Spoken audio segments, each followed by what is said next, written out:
Hello guys, हम लोग rational number में प्रॉब्लम को देखेंगे। ये प्रॉब्लम बहुत ही इंपॉर्टेंट है और हर एग्जाम में ये आता है क्वेश्चन, इसलिए जानना भी जरूरी है। ये क्वेश्चन बोल रहा है कि find 6 rational number between 3 and 4, 3 और 4 के बीच में 6 रेशनल नंबर निकालना है, ठीक है। और या दूसरा क्वेश्चन ये हो सकता है, कह सकते हैं कि 3 और 4 के बीच में कितना रेशनल नंबर हो सकता है। इन दोनों क्वेश्चन का जवाब इसी से मिल जाएगा, लेकिन इसकी बनाने के तरीका बहुत सारे हैं, तो आपको एक एक करके मैं बताऊंगा। पहला जो है ना, डेसिमल के माध्यम से हम लोग इसको देखते हैं। डेसिमल मतलब दशमलव।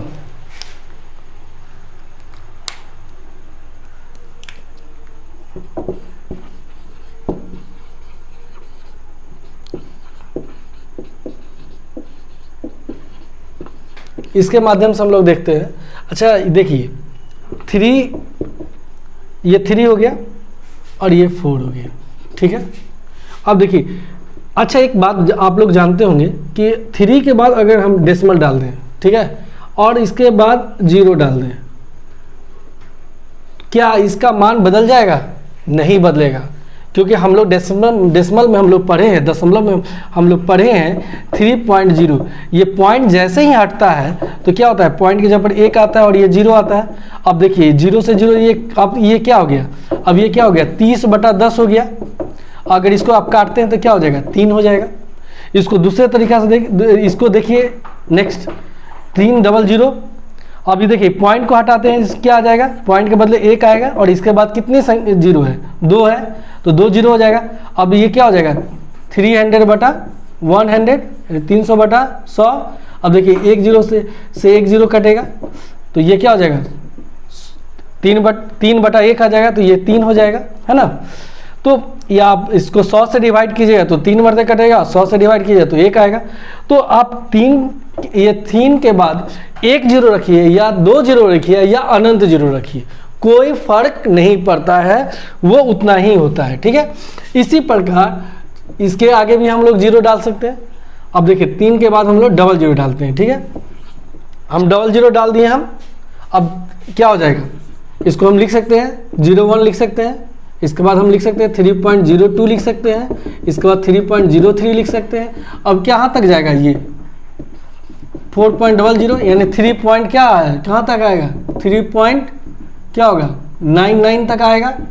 मतलब इतना हम संख्या लिख सकते हैं। अगर 1 0 अगर बढ़ा देंगे तो कितना हो जाएगा, यहाँ भी 1 0 बढ़ा देंगे तो कितना हो जाएगा, 999 हो जाएगा। तो इस तरह हम अनंत परिमेय संख्या लिख सकते हैं इस दोनों के बीच में। और अगर 1 0 और बढ़ा देंगे तो 1 0 और हम यहाँ बढ़ा देंगे तो और लिख सकते हैं, है ना। चलिए हम लोग अब डेसिमल के माध्यम से समझ गए कि कितना हो सकता है। देख लीजिए 3.04, 3.05, 3.06 और बहुत और सारा, ये सब बता रहा है कि बहुत सारा है ये दोनों के बीच में, ठीक है। चलिए ये हम लोग समझ गए। पहला तरीका हम लोग दशमलव के माध्यम से जान गए। अब दूसरा तरीका जो है वह इक्विवेलेंट रेशनल नंबर के माध्यम से जानते हैं। तो इसमें हम लोग क्या करेंगे, 3 है, ठीक है। अब ये तो न्यूमरेटर है, न्यूमरेटर हम 1 है, क्योंकि 1 से अगर 3 को डिवाइड करेंगे तो क्या आएगा, 3 ही आएगा। चलिए अब ये क्या हो जाएगा, ये भी इसको डाल देते हैं 4/1, ठीक है, क्योंकि हम इसको 3 लिख सकते हैं और इसको हम लिख सकते हैं, कोई दिक्कत। अब देखिए, अब इसके आगे हम 10 से भी गुना कर सकते हैं, 100 से भी कर सकते हैं, 1000 से भी कर सकते हैं। अगर सपोज हम लेते हैं 10 से गुना करते हैं तो क्या हो जाएगा, इसको भी 10 से गुना करेंगे तो इसको भी हम क्या करेंगे, हम 10 से गुना करेंगे, इसको भी 10 से गुना करेंगे तो क्या हो गया 40/10। और ये क्या हो गया 30 क्या हो जाएगा 10। अब देखिए 30/10 और 40/10 के बीच में कितना हो जाएगा, 31/10, 31/10, 32/10, 33/10। इस तरह हम बहुत सारा लिख सकते हैं। अगर इसको हम क्या लिख सकते हैं, अगर हम इसको 100 से गुना कर देंगे तो ये भी क्या हो जाएगा, 1 से भी 100 से गुना करना होगा तो ये क्या हो जाएगा, और यहाँ क्या हो जाएगा, इसको भी 100 से गुना कर देंगे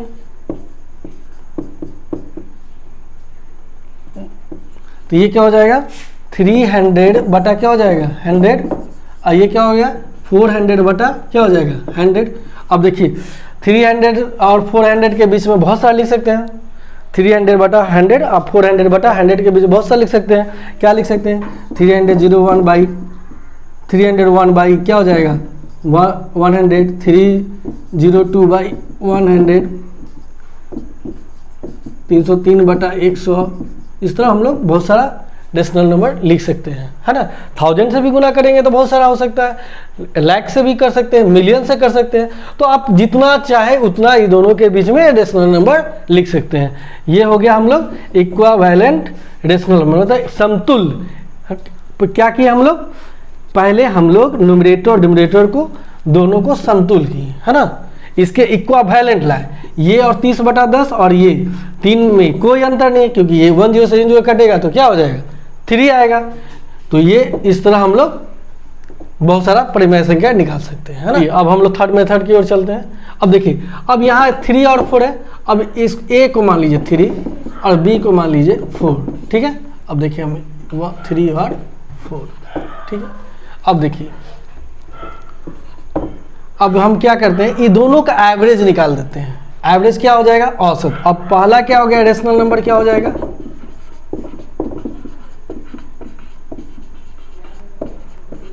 क्या होगा, दोनों का एवरेज क्या होता है, ये दोनों का योग बटा 2, यानी a प्लस बी, एक फार्मूला बना देते हैं, a प्लस बी बाई 2। तो यहाँ क्या हो जाएगा 3 प्लस 4 बाई 2। अब क्या हो गया 7 बाई 2 हो गया, है ना।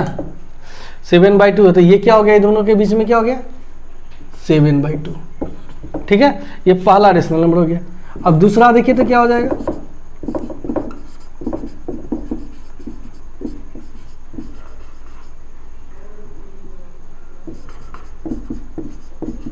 क्या होगा यहाँ पर। अब इस दोनों के बीच में हम लेते हैं तो क्या हो जाएगा, यहाँ पर ए को जगह पर हम 3 लेते हैं और बी के जगह पर हम 7 लेते हैं, 7 बाई 2। तो ये हो जाएगा 3 प्लस 7 बाई 2। अब देखिए इसके नीचे हम लोग 1 डाल देते हैं, ये क्या हो जाएगा बटा 2 हो जाएगा। तो इसका सॉल्व करेंगे तो क्या आ जाएगा 2, और ये क्या हो जाएगा आपको 6 प्लस 7 बाई 2। तो ये हो जाएगा आपका, हम लोग यहाँ इसको लिख लेते हैं, है ना। तो ये क्या हो जाएगा 13 बाई 2 होगा। अब देखिए ये 13 बाई 2 है, तो ये क्या हो जाएगा 13 बाई 2, इसको लिख सकते हैं। और डिवाइड क्या कर रहे हैं, 2 से कर रहे हैं ना, तो हम इसको डिवाइड कर देंगे 2। तो ये हो जाएगा, ये मल्टीप्लाई हो जाएगा, तो क्या होगा 13 बाई 2 इंटू क्या हो जाएगा 1 बाई 2। तो ये क्या हो जाएगा 13 बाई 4। मेरा क्या आया 13 बाई 4 आया ना। तो ये 13 बाई 4 किसके बीच में आया, ये दोनों के बीच में है, 13 बाई 4।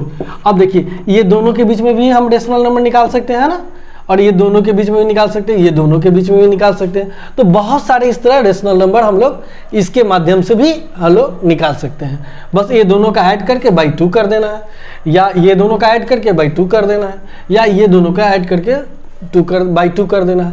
इस तरह हम लोग बहुत सारा डेसिमल नंबर निकाल सकते हैं। चलिए हम लोग फोर्थ मेथड की ओर चलते हैं।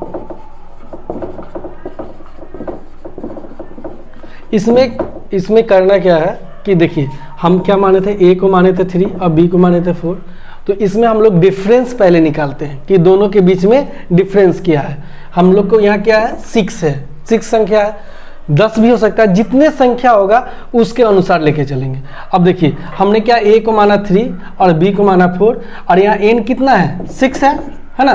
तो हम यहाँ क्या हो जाएगा 6 प्लस 1 हो गया। अगर 10 होता तो 10 प्लस 1 हो जाता। तो हमने पहले डिफरेंस निकाल दिए। अब देखिए इसमें ध्यान क्या देना है कि बड़ा कौन है, तो बड़ा कौन है बी है, तो यानी बी ग्रेटर देन क्या है ए है ना। तो क्या हो गया यहाँ, चलिए यहाँ देखिए, तो ये एक फार्मूला हो गया, ये बी माइनस ए, ये फार्मूला को हम इस तरह लिख देते हैं, ठीक है, ठीक है। इस तरह हम लोग डिफरेंस निकालते हैं। अब देखिए, अब यहाँ डिफरेंस हम लोग निकाले हैं,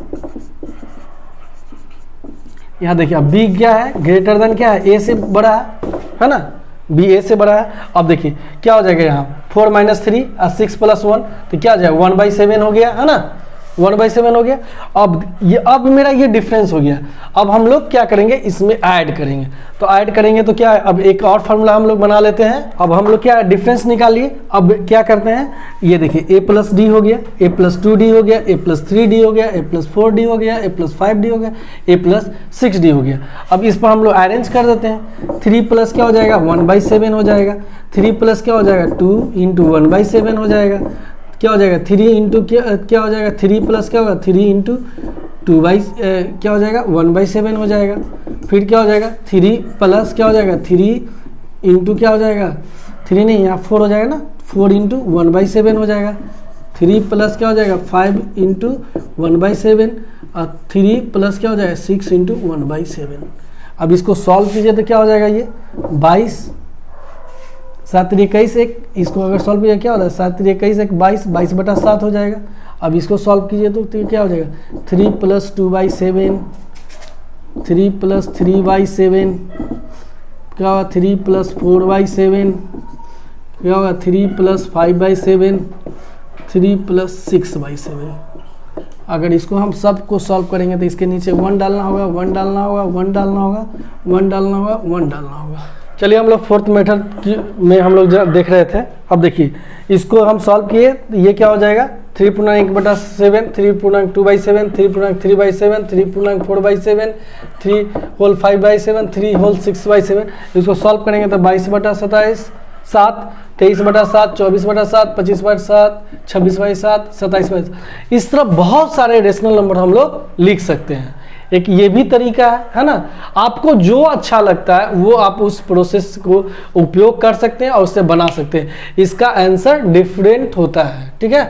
कोई जोड़ी नहीं कि आप जो आंसर आप बुक में दे रहे हैं, जो आपका बुक में आंसर है वही मिलेगा। इसका बस दोनों के बीच में होना चाहिए।